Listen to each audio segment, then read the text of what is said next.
All right, Thursday morning. At my park. Love this place. Been a while since I've been here, but I figured I'd get here early. It's 67 degrees and the dew point is 67 degrees, which makes your humidity 100%. And it's not even 70 and it feels gross out. But it's supposed to get for upper 80s and thunder showers this afternoon, so I haven't been here in over a month, or about a month, something like that. So I'm gonna go mill around down over here, working my way over, and my very first signal is a greenie. So I'll clean her off and let you know what I get, and hopefully we have a decent day. Or not day, a couple hours anyway. I'll get back to you in a second.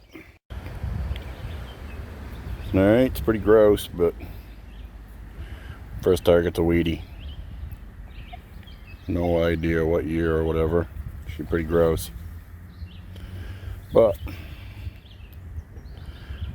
it's a weedy. Hopefully we get something a little older. We're in the silver range though, so hard telling. Anyway, look at this dirt. You can see where that greenie came from down there. This stuff is just powder. And we've been rained on for 3 days now. And it's only wet to like there. The grass is sucking it right up. But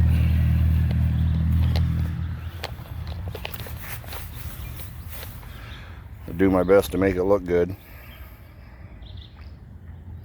I'll be able to tell if anybody else has been here digging. I'll see their holes. But anyway, I can get after it and hopefully something better than Wheaties pops out. Back to you in a bit. Alright, been like a half an hour.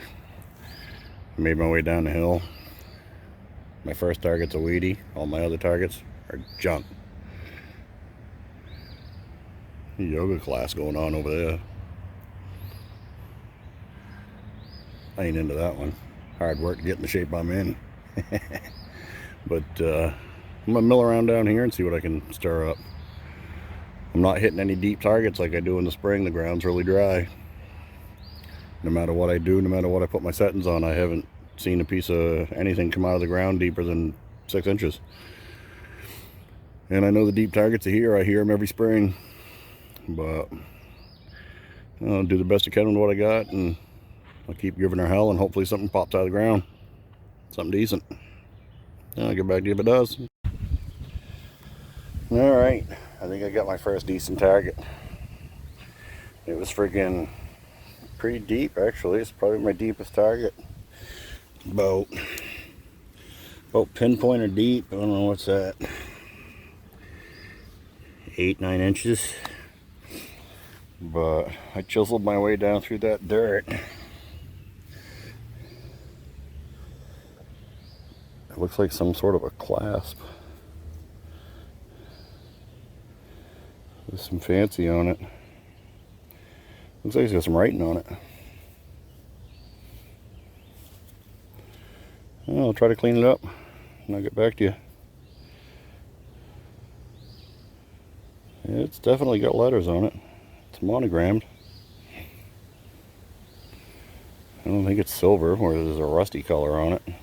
Probably plated. I'll clean that up and get back to you. Well, I have no idea. I was able to scratch through the black right there and through the corrosion here. So I don't know if it is silver, if it's just plate. It's definitely monogrammed, and it does open.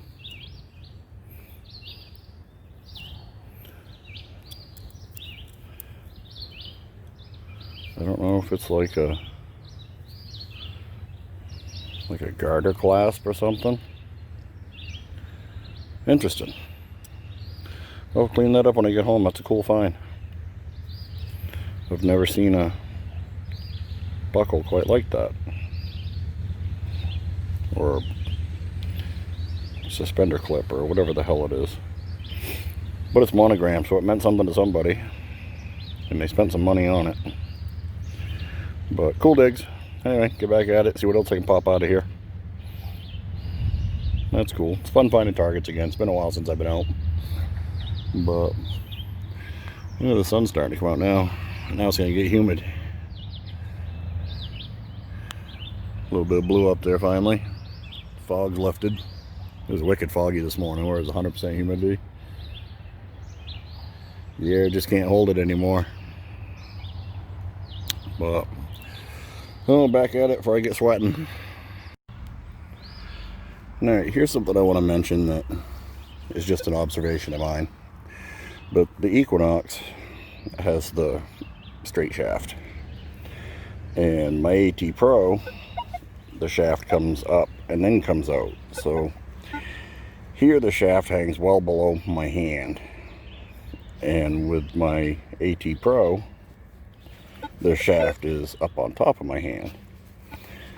I've noticed swinging this thing, it wears my shoulder out, and just my guess is where it hangs so far below, where everything's below my hand, it puts extra pressure on the arm cuff, which makes me feel it in my shoulder.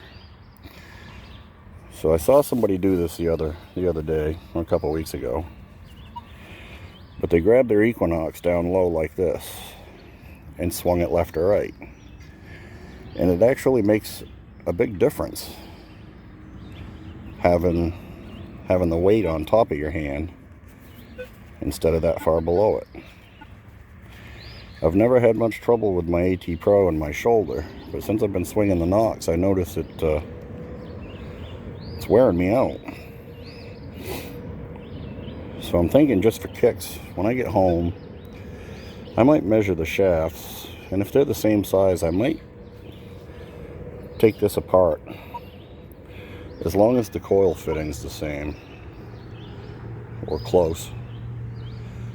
I might see if I can put this on my AT Pro shaft and see if it makes a difference. It's just having everything hanging underneath my hand, just, I don't know, it wants to bend my elbow up, and it wears my shoulder out when I'm swinging. But if I hold it down underneath, it just feels so much lighter and so much easier to...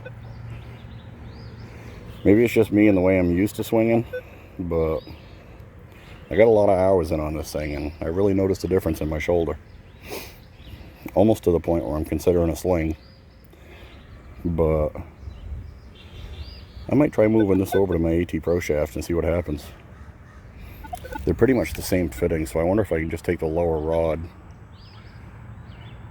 or take this lower rod and put it on my AT Pro. I don't know. I might experiment when I get home. This thing's wearing me out. But just a observation. Maybe it's just me. But try holding your Equionx lower and swinging it left or right and see if it swings easier. I'm curious if it's just me or not. Anyway, enough babbling. I gotta get out there and dig some targets. Come back to you in a bit. Alright, from down there I got mystery parts. I don't know if I broke it or not, but I don't know if they're watch parts. If I turn that one just right, it's got some gold guiltiness to it. There is something on it. No idea what. But I don't know, mystery metals. It happens. But I'm up top here now. I got that seeded dime. The one that I'm giving away, actually, right there. That was the last silver coin that I dug. But ready to get out of the sun, get back into the shade. Sweaty man boob's gonna become a factor real soon. Anyway, back at it. Alright, been pretty quiet. I just dug a wicked hole around some roots right at the base of that tree. Sounded decent, but it's a friggin' Roosaw special.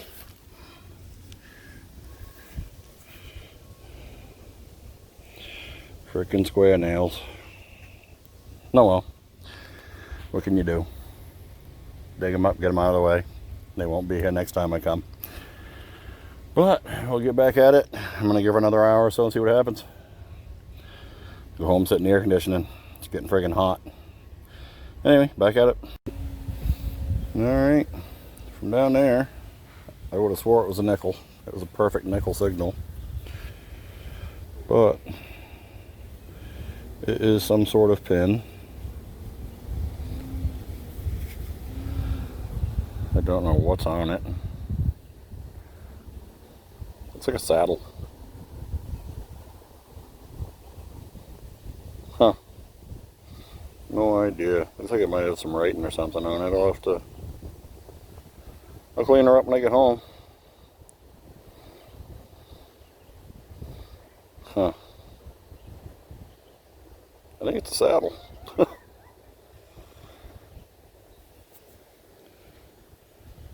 I can't tell if there's anything on the back of that or not. My eyes are junk. But cool digs. Better than the frickin' can slaw I've been digging. Well, it's not even can slaw, it's frickin' beaver tails without the ring pull. They get folded over and sound like nickels. But anyway, back at it. Alright, this is probably going to be one of my last targets. I was working my way back to my truck. But from right there, it sounded like a nickel. It is a big old flat button. I don't know if there's any design on it or not. I'll clean her up a little bit, get right back to you. That's a big old button. Mid 1800s right there. Probably the oldest thing I found today. Well, I don't know that buckle. I don't know how old that is. But anyway, cool digs. I'll clean her up, see if there's anything on it. Well, it's actually a tomback button, which is even older than I expected. That could be mid to late 1700s. Cool dig. It's a big button. Usually when I find tombacks this big, they're broken. It's like a colonial stainless, but it's also brittle. Cool digs. Anyway, see if I can get a couple more targets in before I get in my truck. I'll get back to you if I do. Alright, I'm all done roasting. So I'm in my truck with the AC going. That's pretty much the cool finds of the day. Well, with the exception of that. It's just a weedy. But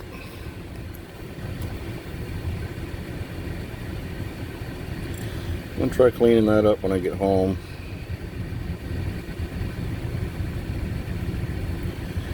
See if I can figure out what the initials are on it.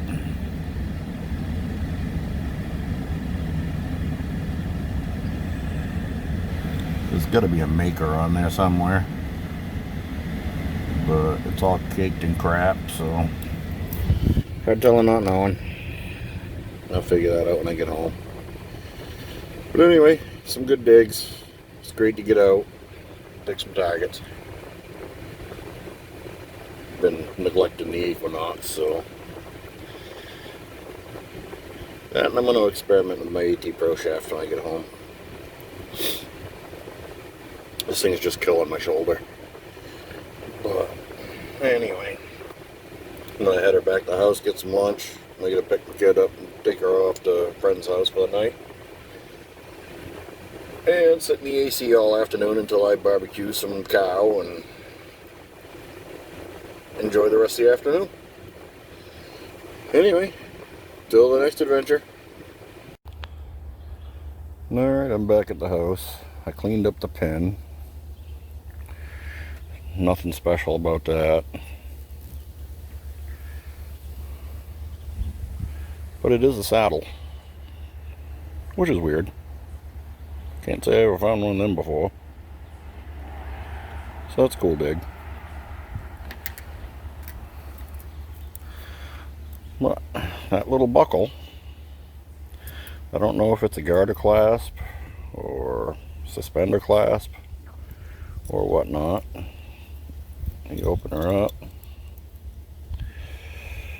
but it is marked right there, sterling.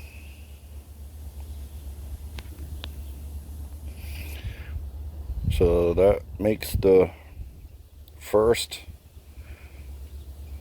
solid silver clasp like that I've ever found. I can't find a maker's mark.